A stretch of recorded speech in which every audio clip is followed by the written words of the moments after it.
So just to start quickly on me, I'm the co-founder and CEO of Alby. Most of my career has been building AI products for e-commerce companies. So I was the co-founder and chief product officer of Bluecore, where I spent first 8.5 years of my career, where we were building AI technology for marketing and email marketing, SMS marketing, so on and so forth. And I've also done a good chunk of AI and neuroscience research, recently publishing a book about sort of the intersection between AI and neuroscience, which motivates a lot of my thinking around how to make AI systems really useful. So the world is changing a lot. And as there's been technology shifts throughout the history of e-commerce, or really the history of commerce in general, we've always seen big changes in expectations from consumers and shoppers, as well as the key tools that need to be in the toolbox for both brands and retailers to compete when there's a new sort of technological shift. And so we think online shopping is changing in really two key ways. One way is that consumer expectations are changing in a really essential way, which I'm going to talk about. But the second is there's this whole new suite of technology tools that are going to change what's possible, and making sure that we navigate implementing those changes not too fast, but also not getting left behind is going to be really essential. The first thing that's like very clear, and this is not just this has now been scientifically shown. This is not just sort of a qualitative assessment that people seem to have lower attention spans. They've actually done research on this. And over the last 20 years, there's been a dramatic reduction in people's willingness to do their own research to get answers to questions, their willingness to put in work to complete a task. And so from a shopping perspective, this has a really important impact, because it means that in order for us to help our shoppers select products, their willingness to do research today is dramatically less than it was 10 years ago. And so we need to rethink sort of the way in which things worked back then won't necessarily work now. And it's interesting because if anything, over the last 10 years, we've seen a proliferation of more and more information that we try to give shoppers to answer questions about products. But of course, this requires them to do a lot of the work. So we make our shoppers do a lot of research to figure out which products they want. So we have really long product pages, we have lots of videos, we have lots of search, we have all these widgets on our product pages. And so these two things are obviously at odds with each other. And what's interesting is we've always known, this isn't a new discovery, but we've always known that every shopper goes through a very different, unique journey before they decide to buy something. And most of this information has never been available to us, right? So, we base so much of our performance marketing on tiny little snippets of information about people. We see that they were on another type of page, and that we infer a lot about maybe their age range or their demographic information. And then we try to market to them on the basis of that, when of course, in reality, people are going through much more nuanced and complex journeys. And so we have these product pages and these websites that are by and large, despite many, many years of investment in personalization, by and large, they're the same for everyone. E-commerce websites are pretty much just digital catalogs. And what we do is we either optimize for sort of the base case, the average shopper, or we are sort of forced to sort of try to satisfy all of the shoppers at the same time, in which case we end up with really bloated and confusing pages. And so the last thing that entered the mix really this year, which I think changes things even more, is obviously Amazon, which has hundreds of millions of monthly shoppers, is now changing the expectation for shoppers for how they get information, which is going to sort of further change their expectations when they go to other pages. So I'm going to give you a demo of Amazon's new Rufus, and we can sort of talk about the implications of it. But they rolled out a beta in February, and then just recently in July, they've rolled it out to all of their shoppers. So there's now 230 million shoppers engaging with this on a regular basis. And this is not just Amazon. Walmart is rolling out their own version of this, MasterCard, Google, and there's a whole long list of other brands and retailers that are about to try and embed this type of experience on their website. And so What we think the biggest change of this is going to be is actually a change in shopper expectations.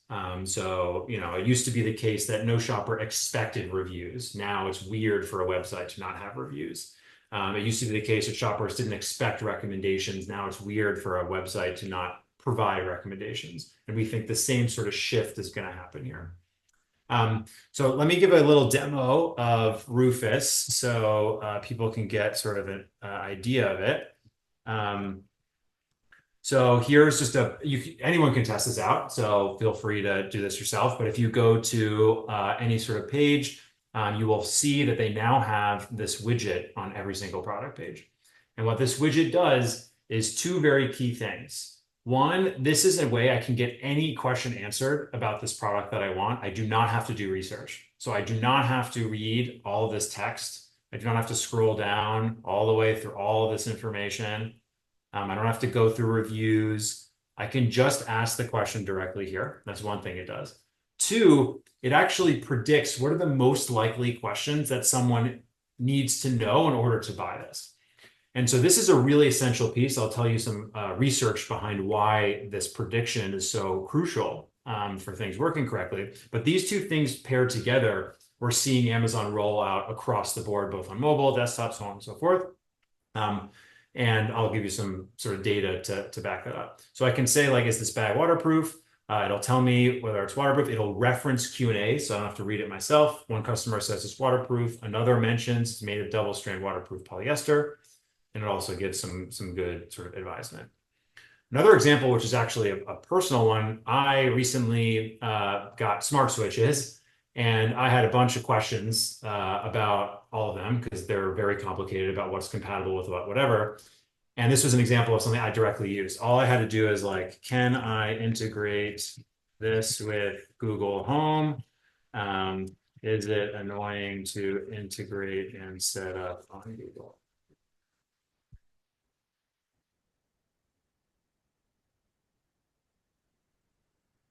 So you can see the product information shows it connects to Google Home with the customer saying integration is easy. One review mentions having these switches set up with both Google Home and Apple Kit without issues. Gives me some quotations.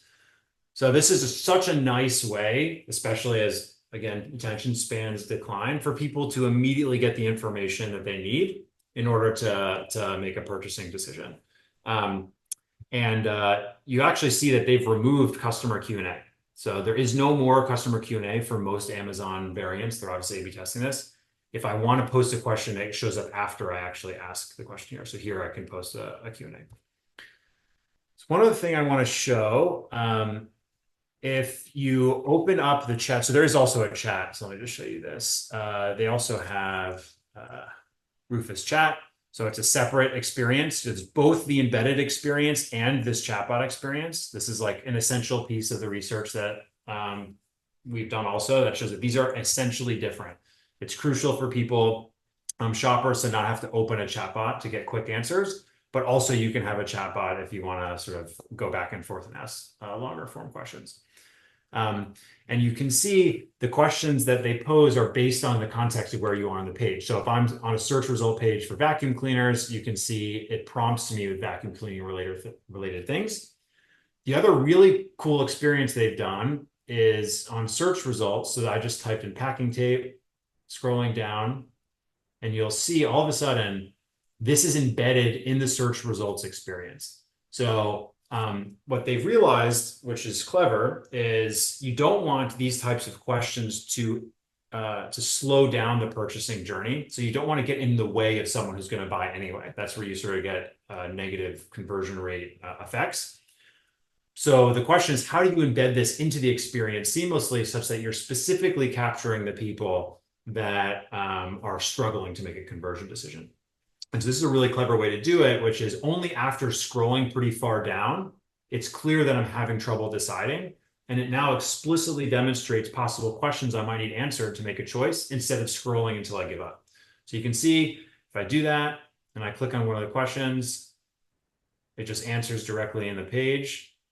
And you can click these buttons and it will redo the search. So it's another sort of really clever way to embed these experiences.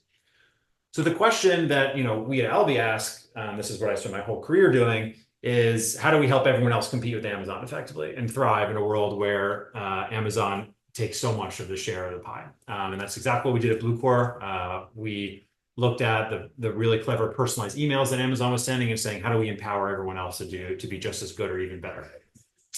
And so that's really what we're working on in Alby, which is empowering other folks to do these types of experiences on their own platforms, even without having all of the data that Amazon has.